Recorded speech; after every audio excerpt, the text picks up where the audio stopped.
नमस्कार दोस्तों। आखात अक्षय तृतीया की आपको हार्दिक शुभकामनाएं। वैशाख मास के शुक्ल पक्ष की तृतीया को अक्षय तृतीया के रूप में मनाया जाता है। अक्षय तृतीया के दिन किए गए दान पुण्यों आदि का अक्षय फल की प्राप्ति होती है। अक्षय का अर्थ है कभी उसका क्षय ना हो, जो कभी खत्म नहीं होता हो। अक्षय तृतीया भगवान विष्णु और भगवान शिव को समर्पित है। अक्षय तृतीया के दिन भगवान विष्णु के 7वें अवतार परशुराम का जन्म हुआ था। इसलिए आज के दिन भगवान परशुराम की जयंती भी मनाई जाती है। पौराणिक मान्यताओं के अनुसार राजा भागीरथ अक्षय तृतीया के दिन गंगा जी को धरती पर लाए थे। हमारे धर्म में गंगा नदी का बहुत ही महत्व है। सच्चे मन से पश्चाताप होने पर गंगा नदी में स्नान करने से सारे पाप नष्ट हो जाते हैं। अक्षय तृतीया के दिन अन्न धन की देवी माँ अन्नपूर्णा का जन्म भी हुआ था। माँ अन्नपूर्णा माँ पार्वती का ही एक रूप है।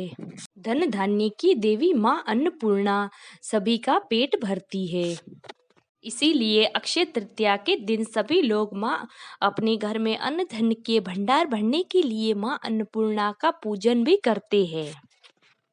पौराणिक मान्यताओं के अनुसार भगवान कुबेर ने भगवान शिव की अक्षय तृतीया के दिन आराधना की और तपस्या की, जिससे भगवान शिव प्रसन्न हो गए और उन्हें वरदान मांगने को कहा। फिर भगवान कुबेर ने उन्हें संपूर्ण धन का मालिक बनने को कहा। तब भगवान शिव ने उन्हें कहा कि आप माँ लक्ष्मी की आराधना करो, धन का देवता आपको वही बना सकती है। फिर भगवान कुबेर ने माँ लक्ष्मी की आराधना की और उन्हें प्रसन्न फिर माँ लक्ष्मी उन पे प्रसन्न हो गई और उन्हें धन का देवता बना दिया कुबेर। इसलिए इसी दिन से माँ लक्ष्मी की अक्षय तृतीया के दिन पूजन किया जाता है। और इसी दिन कुबेर यंत्र का भी विशेष महत्व है। इस दिन भगवान कुबेर और माँ लक्ष्मी की पूजा करनी चाहिए, जिसमें अन्न धन के भंडार माँ लक्ष्मी और कुबेर जी भर के रख। अक्षय तृतीया के दिन महाभारत काल में जब दुर्योधन के आदेश पर दुशासन ने द्रौपदी का चिरहरण किया, तब भगवान कृष्ण ने उन्हें एक ऐसी साड़ी प्रदान की जो कभी भी खत्म नहीं होती थी और द्रौपदी की लाज बचाई थी। द्रुत कीड़ा के बाद जब पांडवों को 12 वर्ष का अज्ञातवास प्राप्त हुआ था, तब उन्हें बहुत से कष्टों का सामना करना पड़ा और एक समय ऐसा आया जब उनके पास अन्न का एक दाना भी नहीं था। फिर युधिष्ठिर ने भगवान शिव की उपासना की और जिससे वो प्रसन्न होके उन्हें वरदान देने को आए और फिर उन्होंने उन्हें ऐसा एक तांबे का लोटा प्रदान किया जिसमें कभी भी अन्न खत्म नहीं होता था और उसे फिर अक्षय पात्र के नाम से जाना जाने लगा।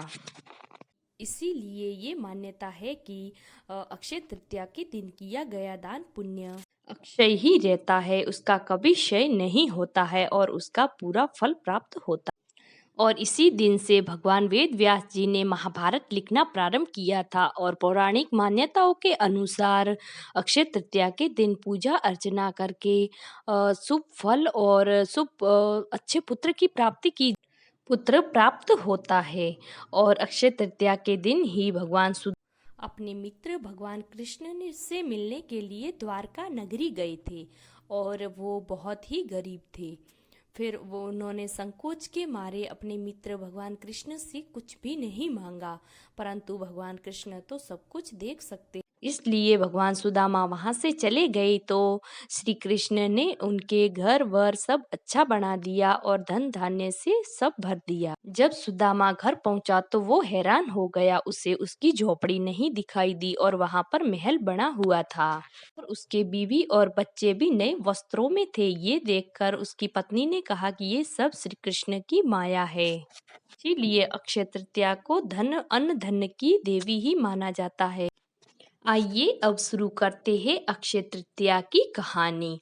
पूर्व काल में साक्य नगरी में एक धर्मराज नाम का व्यक्ति निवास करता था और वो अपने पूरे परिवार के साथ रहता था। वो शांत स्वभाव का और धार्मिक प्रवृत्ति का था। उसके वो सभी देवी देवताओं और ब्राह्मणों के ऊपर पूरी श्रद्धा थी।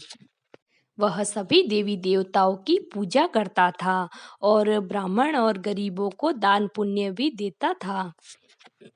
एक बार एक दिन उसने वैशाख मास का अध्याय सुना और जिससे उसे पता चला कि वैशाख मास के शुक्ल पक्ष की अक्षय तृतीया के दिन किया गया दान पुण्य अक्षय फल की प्राप्ति करवाता है। फिर जब वैशाख मास की शुक्ल पक्ष की तृतीया आई तब उसने गंगा जी में स्नान करके वहाँ पर दान पुण्य किया और फिर वो हर साल यही करने लगा।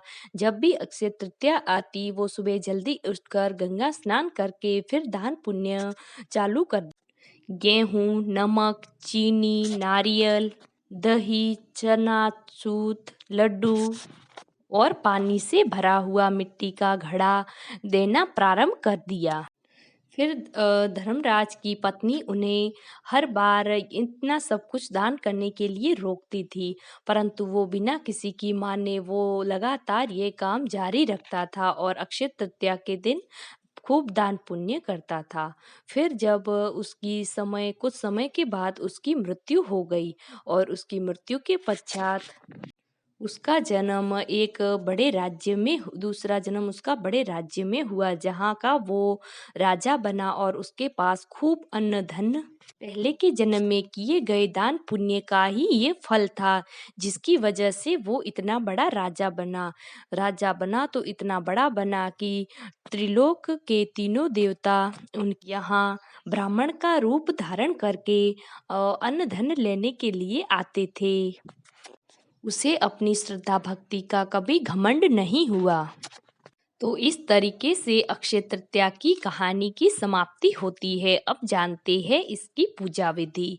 तो अक्षय तृतीया के दिन सुबह जल्दी उठ जाइए और फिर घर की साफ सफाई करके अपने नित्य के कामों से निवृत्त हो जाए और फिर भगवान अपने घर में ही पूजा स्थल पर भगवान विष्णु और लक्ष्मी जी की चित्र स्थापित कर दे और फिर अक्षय तृतीया के व्रत का संकल्प ले और फिर भगवान विष्णु को सुगंधित फूल की माला चढ़ाए और फिर मंत्रों का जाप करते हुए उनका पूजन फिर भगवान विष्णु को तुलसी पत्र चढ़ाए और फिर उनका भजन पूजन करके पूरा दिन उपवास करे और फिर शाम के टाइम अपना उपवास खोल दे।